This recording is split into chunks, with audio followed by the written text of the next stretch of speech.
शनिवार यानी कल देहरादून में आईएमए की पासिंग आउट परेड होगी। इस बार 150 रेगुलर और 133 टेक्निकल कोर्स से पास आउट होकर कुल 288 कैडेट्स आर्मी अधिकारी बनेंगे, जिसमें से 89 कैडेट्स मित्र देशों के हैं। इस बार भी सबसे ज़्यादा 50 कैडेट उत्तर प्रदेश के हैं, तो वहीं उत्तराखंड के भी 33 कैडेट्स पास आउट होकर सेना में अधिकारी बनेंगे। विदेशी कैडेट्स में सबसे ज़्यादा अफगानिस्तान के 43 कैडेट्स पास आउट होंगे, जबकि तजिकिस्तान के 19 और भूटान के 18 कैडेट पास आउट होंगे।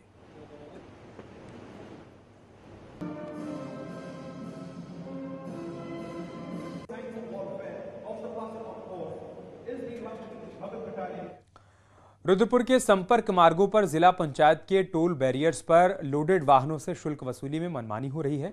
तमाम शिकायतों के बाद जिला पंचायत के अपर मुख्य अधिकारी ने गदरपुर के बरीराई टोल बैरियर पर छापा मारा तो टोल वसूल रहे कर्मियों में हड़कंप मच गया। उन्होंने रसीदों की जांच की तो बिना साइन किए रसीदें कटी पाई गई और बैरियर पर लगे सीसीटीवी कैमरे भी काम नहीं कर रहे थे, जिस पर टोल कर्मियों को जमकर लताड़ लगाई गई। साथ ही उन्होंने चेतावनी दी कि अगर खामियां नहीं सुधरी तो ठेका रद्द कर दिया जाएगा। मैं क्यों नहीं कर रहा है? यहाँ पे कमियाँ ये हैं, एक तो यहाँ पे जो कैमरे लगे हैं ये चालू हालत में नहीं है, और यहाँ पर कोई भी घटना हो जाती है या कोई भी चीज़ होती है तो उसकी रिकॉर्डिंग यहाँ पर उसकी पुष्टि नहीं हो सकती है। तो कैमरे जो हैं ये चालू हालत में नहीं है। दूसरा जो है, जो ये वाहन चालकों को पर्चा दे रहे हैं, उन पर्चियों में कहीं भी साइन नहीं है, बिना साइन के पर्चा दे रहे हैं, जिनकी मैंने फोटोग्राफ्स ले ली है। पौड़ी जिले के पाबों ब्लॉक में 2 हफ्ते में 2 महिलाओं को शिकार बनाने की घटनाओं से परेशान वन विभाग को बड़ी राहत मिली है। भट्टी गांव और सपलोड़ी गांव में आतंक मचाने वाले गुलदार को वन विभाग ने पिंजरे में कैद कर लिया। हालांकि अभी इस बात की पुष्टि होनी बाकी है कि क्या इसी गुलदार ने महिलाओं को शिकार बनाया था।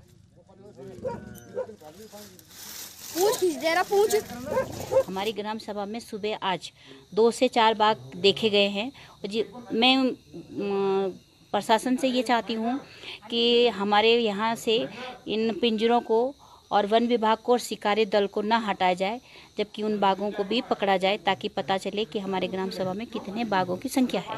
घटना का संज्ञान लेते हुए उच्च स्तर को सूचित करते हुए वहां पर टीम भेजी गई और उसको सकुशल रेस्क्यू कर, आकस्मिक रूप से रेस्क्यू कर नागदे में लाया गया है। हमारे मुख्य वन्यजीव प्रतिपालक महोदय के जो भी निर्देश होंगे उसके अनुसार अग्रिम कार्रवाई की जाएगी। हरिद्वार स्थित निर्मला छावनी में निर्मल चिकित्सालय का आज उद्घाटन किया गया। श्री पंचायती निर्मल अखाड़े ने इस धर्मार्थ अस्पताल का निर्माण करवाया है। उद्घाटन कार्यक्रम में पूर्व केंद्रीय मंत्री और हरिद्वार के सांसद रमेश पोखरियाल निशंक, उन्नाव सांसद साक्षी महाराज, उत्तराखंड विधानसभा अध्यक्ष सुधीर खंडूरी, कैबिनेट मंत्री प्रेमचंद्र अग्रवाल समेत अखाड़ा परिषद के अध्यक्ष महंत रविंद्रपुरी समेत कई साधु संत शामिल हुए।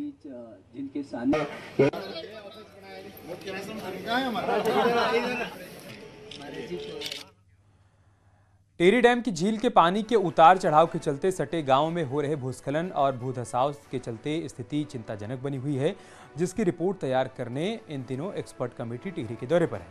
एक्सपर्ट कमेटी में भारतीय भूगर्भ सर्वेक्षण, केंद्रीय मृदा एवं जल संरक्षण अनुसंधान, भूतत्व वैज्ञानिक, सर्वे ऑफ इंडिया के अधिकारी शामिल हैं। वहीं टीएचडीसी और पुनर्वास विभाग के अधिकारी गांव का निरीक्षण कर रिपोर्ट तैयार कर रहे हैं और फाइनल रिपोर्ट बनाकर शासन को दी जाएगी, जिसके आधार पर शासन द्वारा प्रभावित गांवों के विस्थापन या मुआवजे को लेकर फैसला लिया जाएगा।